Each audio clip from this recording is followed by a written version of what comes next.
아멘. 감사합니다. 찬양 감사합니다. 여러분의 헌신에 늘 감동입니다. 예배 순서를 맡으셨던 분들께 감사드리고 예배위원들께도 또한 같은 감사로 감사의 말씀을 전합니다.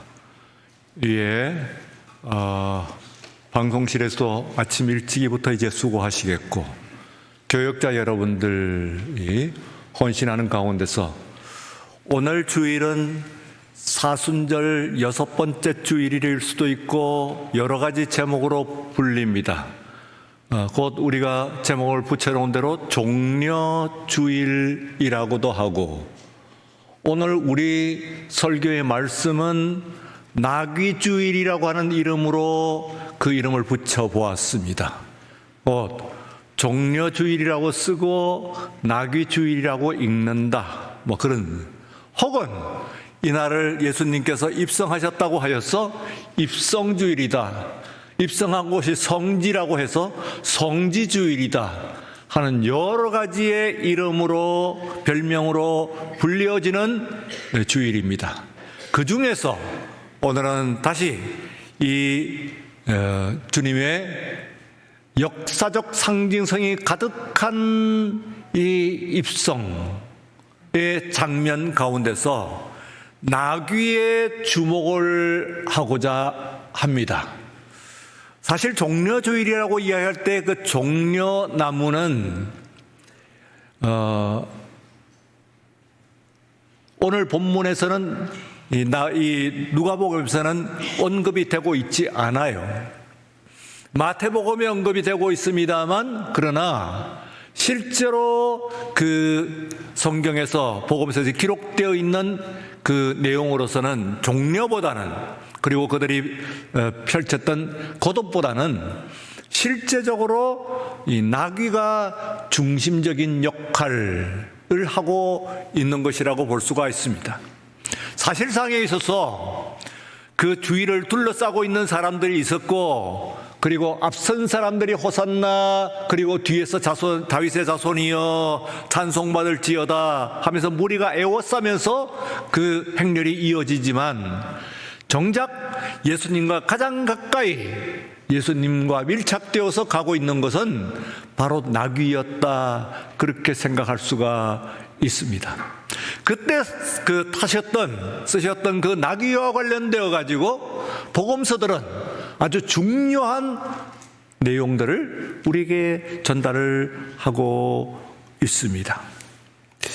만약에 종려주일이라고 이야기하면, 종려주일은 그 종려주일이 이제 오늘 종려주일이 되면은 그것을 가지고 태웁니다. 그리고는 조금 우리하고는 뭐 우리의 약한 점이기도 하고, 또한 우리의 맞는 점이기도 하고, 뭐 논란의 여지가 있긴 합니다만 축성을 합니다. 축성이라고 하는 것은 사물을, 사람 외에 사람도 물론 포함이 되는 것입니다만, 그러나 장소나 혹은 사물을, 짐승이나 사물을 거룩하게 하는 겁니다. 축복을 해서 거룩하게 만드는 것이죠. 그래서 이 개신교 신앙은 사람 외에 다른 어떤 물건을 거룩하게 할 수 있느냐 하는 것에 대한 다소의 질문이 있습니다. 너무 과격하게 하게 되면 주관화됩니다만, 그러나 가톨릭 신앙과 같이 이것저것 그냥 전부 다 거룩할 수 있다 하게 되면 그것도 또 문제가 될 수가 있는 것이라고 볼 수는 있습니다. 어쨌든 그것을 축성을 해가지고 축성한 이후에 태웁니다. 축성한 이후에요, 태워서 그것을 상자에 보관을 하게 되고, 이듬해 1년에 소위 애쉬 웬즈데이라는 제 수요일이라고 하는 날에 그것을 가지고 물에 풀어서, 그래서 이마에 십자가를 그려줍니다. 아주 신실한 사람들은 그것을 며칠 동안 씻지 않고 그 모습, 그 십자가를 달고 다니고, 아마 이번에는 미국의 국무장관 그 마코 루비오라고 하는 사람이 그날 마침 그 기자 회견이 있는 날에 나와가지고 십자가가 그려져 있는 얼굴로 나와가지고 회견을 했기 때문에 그것이 많은 구설에 오른 그런 일이 있었습니다만, 그래서 말하자면은 많은 사람들이, 그 신실한 사람들이 그 십자가를 씻지 않고, 그 당장에 뭐 물론 씻어도 뭐 당장 문제가 될 것은 없습니다만, 최소한 그날 하루 씻지를 않고 제2의 수요일 하루 동안에 십자가를 묵상하고 이제 사순절을 들어가고 있는, 사순절 이제부터 시작되는 사순절을 새기는 그런 하루를, 경건한 하루를 보내게 됩니다.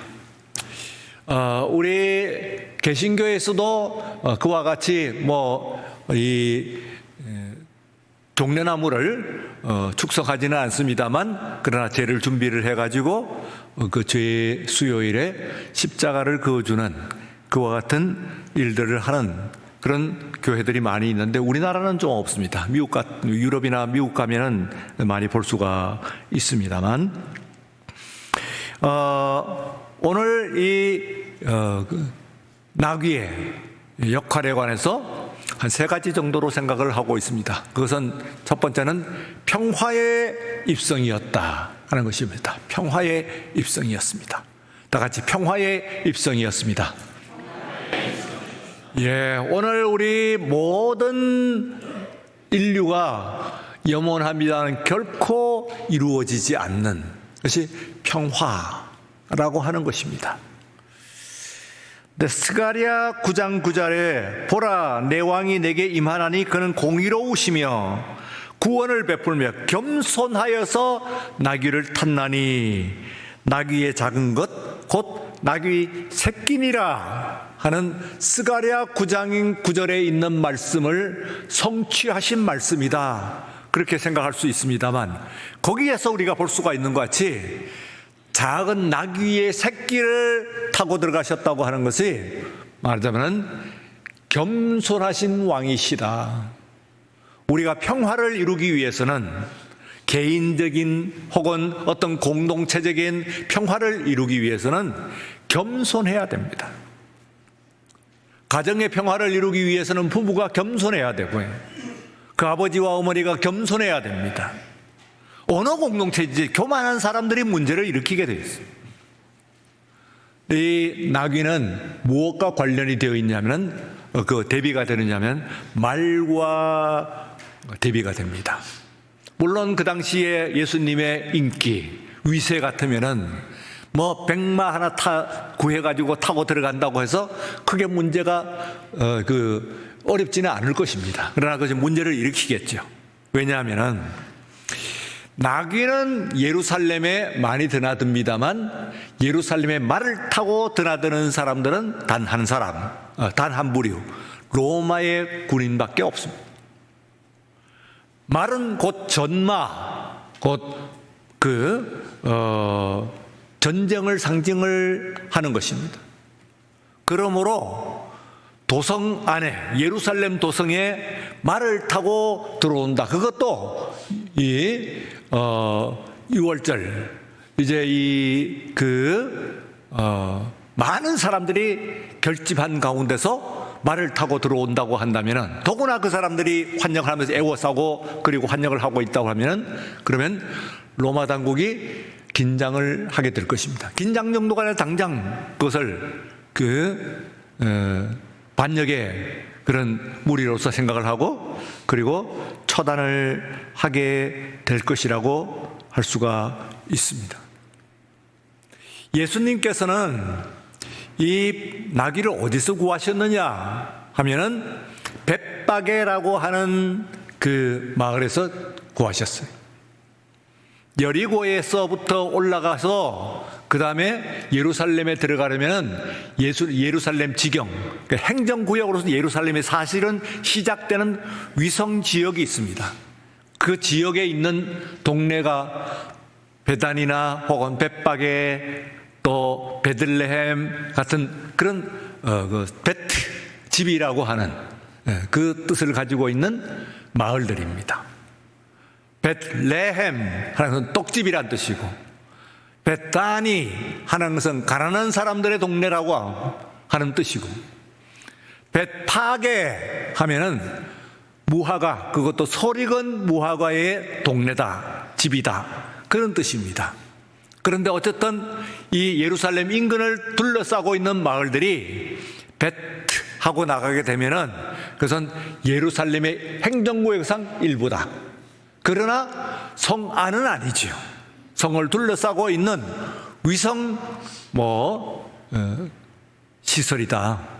그렇게 생각을 하고, 예루살렘에 말하자면은 베들레헴 같으면 양식을 제공을 하는 기지가 될 것이고, 그리고 또한 그 베타니 하면 노동력을 제공하는 기지가 될 것이고, 그리고 또한 베파게 하면은 말하자면은 그 당시에 양식으로서는 그 곡물과 함께 중요한 무화과를 제공하는 마을이 될 거예요. 그런데 바로 올라가는 그 길목에 있는 베다니와 벳박에는 중요한 구역이 있습니다. 구획이 있습니다. 왜냐하면 그 둘 사이에 구렁이 있어요. 꽤 깊은 그 구렁이 있어요.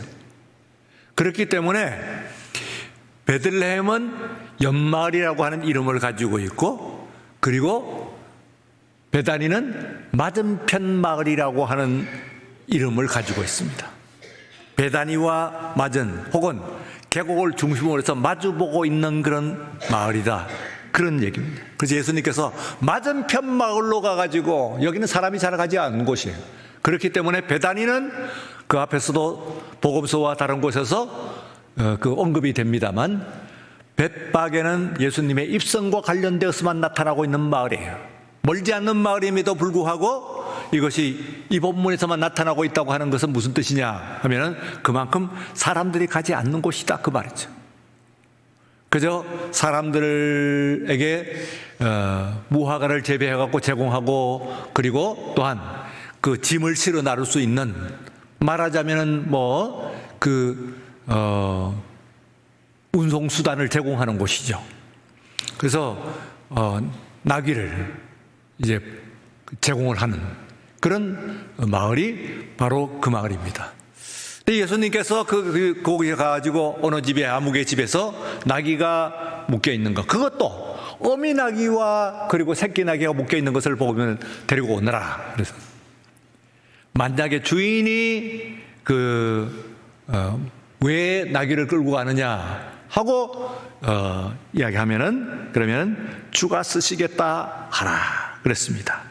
오늘 그래서 두 번째 말씀은 주가 쓰시겠다 하는 말씀입니다. 주가 쓰시겠다. 그러니까 주가 쓰시겠다고 하는 말씀은, 그때의 주라고 하는 것은 성경에는 큐리오스라고 되어 있고, 그리고 또한 그 사람들은, 그 당시에 있는 당대 사람들은 히브리의 어족인 아람어를 썼기 때문에 아도나이라고 하는 말을 썼을 겁니다. 아도나이. 근데 이 말은 광범위한 적용 범위를 가지고 있습니다. 위로 말하자면은 하나님께 대해서 주님 하고 쓸 수가 있습니다. 또 세상에선 가장 존귀한 존재인 임금에게도 아도나이, 주님 하는 말을 쓸 수가 있어요. 그런데 이것이 그 적용 범위가 넓다고 하는 것은, 처음 만난 사람도 보니까 굉장히 지체가 높은 사람이고, 그리고 내가 함부로 할 수 없는 그런 존귀한 존재다 하면은 그 사람에 대해 가지고 아도나이, 주님 하고 이야기할 수가 있어요. 여러분들이 이제 스페인어 성경을 보게 되면은 세뇨르 하는데, 그 주님 하는 것이 전부 세뇨르 나오는데요. 그러다가 시장에 가가지고 물건을 사면은 그런 물건 파는 아주머니가 저한테 세뇨르 그럽니다. 그건 무슨 얘기입니까? 제가 처음 시장에 가서 물건을 사는데, 그 물건을 살면서 처음 만나는 사람입니다만 어쨌든 그 고객에 대해 가지고 손님에 대해서 똑같은 말을 쓴다 그 말이죠. 그래서 그렇게 광범위하다 하는 것을 여러분들이 알 수가 있어요. 주께서 쓰시겠다 하라 하는 이 말은 대단히 광범위한 적용을 가지고 있어서 반드시 예수님이다 그렇게 이야기는 할 수가 없긴 합니다만, 그러나 오늘 여기에 있는 이 그 백박에 있는 사람들에게 있어서는 이것이 다른 어떤 아무개가 쓴다고 하는 그런 뜻으로 공개를 한 것은 아니라고 하는 것을 알 수가 있어요. 예수님께서 주가 쓰시겠다 하면은 예수님께서 쓰시겠다. 여러분의 인생을 성공하고 싶으시죠? 내 인생이 실패하고 싶다 하는 생각을 갖고 있는 사람은 아무도 없을 것입니다. 성공하고 싶다. 그러면은 자신의 내 인생을 내가 한 번 사는 이 인생을 성공하고 싶다고 하면은 성공의 비결은 주님께서 여러분을 쓰시면 됩니다. 그것이야말로 가장 확실한 성공의 비결이다 그렇게 생각할 수가 있어요. 나귀는 보잘것없는 그런 존재입니다. 그러나 이 나귀가 주님 앞에 주님을 태웠을 때 하나님께서는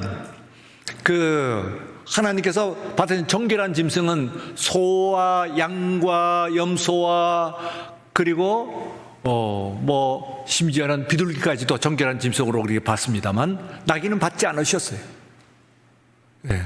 통굽도 아니고 갈라진 굽이고, 그리고 또한 이 되새김질도 하지 않는 존재이기 때문에 하나님께서 받지 않으셨어요.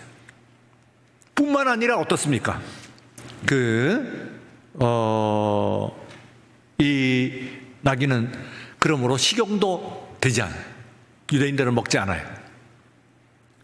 그런 존재이긴 합니다만, 그러나 주님께서 쓰셨을 때에 놀라운 일은 주님의 것이 되었죠.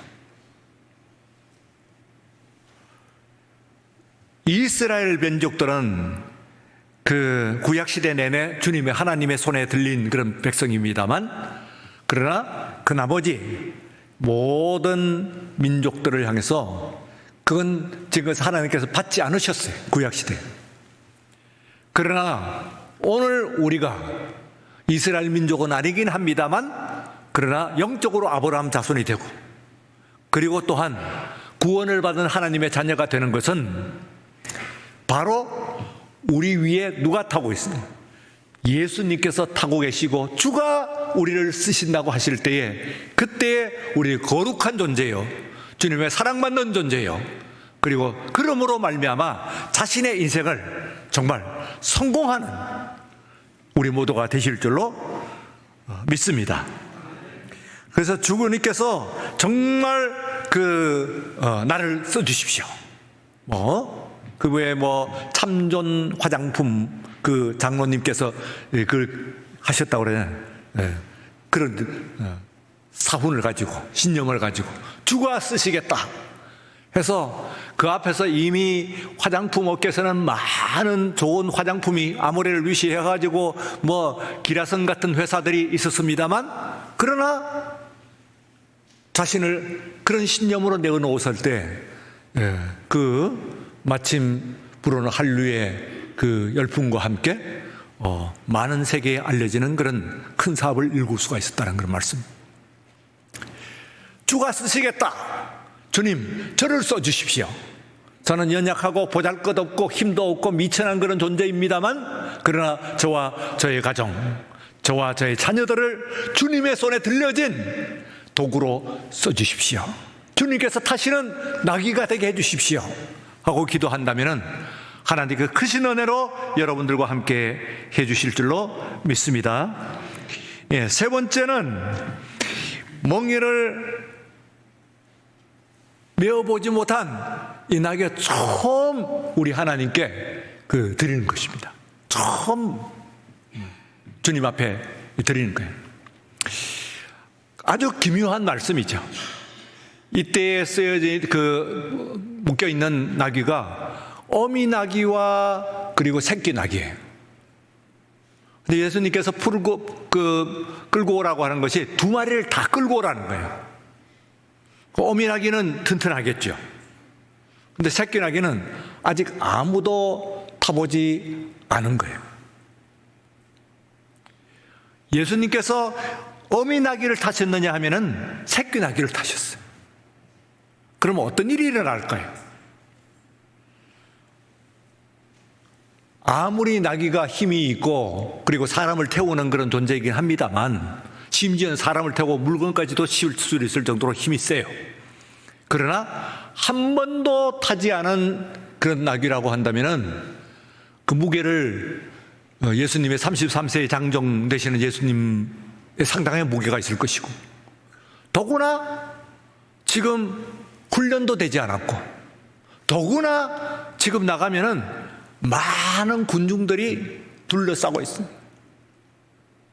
많은 군중들이. 그러면 호산나 하고 소리를 지르고 하게 되면은 그런 과정 가운데서 짐승이 얼마나 놀라겠어요. 새끼 나귀 같으면은. 그래서 그 짐승을 달래고 그리고 격려하기 위해서 엄마가 앞에서 같이 걷습니다. 그러면 어머니의 존재라고 하는 것은, 엄마의 존재라고 하는 것은 너무나 위대해서 존재하는 그 자체로서 힘이 됩니다. 그리고 위로를 얻습니다. 그래서 갈 수가 있는 것이죠. 그러면서도 이 나귀가 가장 먼저 한 것이 뭐냐 하면은 예수님을 태웠어요. 이거 사실은 매우 중요합니다. 우리가 첫 경험 혹은 첫 만남이라고 하는 것이 있습니다.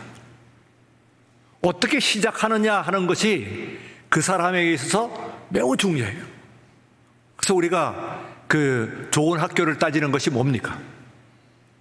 그 학교에 입학해서 이 아이가 처음 만나는 선생님, 그리고 학교의 그 여러 가지의 분위기, 그리고 친구들, 이런 것들이 그 아이가 학교에 다니는 동안에 거의 모든 것을 결정을 해버려요.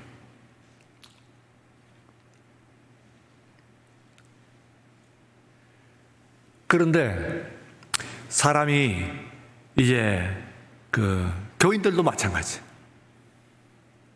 우리가 교회 가는데 교회들마다 다 각각 다른 퍼스널리티가 있어요. 각각 다 다릅니다. 겉에 보면 거의 같은 것 같은데 또 들여다보면은 각각 다른 것이 교회예요. 그러면은 그 사람이 신앙생활을 할 때에 어떤 교회를 만나는가 처음으로 하는 것이 굉장히 중요해요. 잘못된 교회에 들어가가지고 거기서 분위기를 만나게 되면은, 그러면은 신앙생활을 하는 내내 그 영향을 벗어나기가 어려워요. 교회 내에서도 마찬가지죠. 내가 이 교회 가운데서 그래도 좀 긴밀하게 친하게 지내는 사람들이 있어요. 교유하는 사람들이 있어요. 어떤 사람인가 하는 것에 의해 가지고 거의 결정이 돼요. 그 사람이 가지고 있는 교회에 대한 이미지라든지 이런 것들이 거의 결정이 돼요. 그래서 첫 경험, 초기 경험, 이런 것들은 우리에게 매우 중요합니다. 이 나귀는요, 말하자면은 처음으로 사람을 태웠어요. 그렇죠. 물건을 싣는 것이 아니고 사람을 태웠어요. 그것도 예수님을 실은 거예요. 얼마나 영광이에요. 이 나귀로 봐가지고. 이후에 이 나귀는 어떤 시였을까요? 물론 이 일회적인 사건이긴 합니다만, 그러나 이 사건을 통해 가지고 나귀는 정말로 모든 나귀들 중에서 축복을 받은 나귀가 됐을 거예요. 사람을 태운다고 하는 것은 가장 까다로운 거예요. 왜냐하면 물건은 가볍든지 무겁든지 일단은 변함이 없어요. 흔들림이 없어. 그러나 살아있는 사람을 태운다고 하는 것은 사람이 움직임에 따라 가지고 그게 균형을 서로 맞춰야 돼요. 말하자면 호흡을 맞춰야 되죠. 말을 타보셨나요?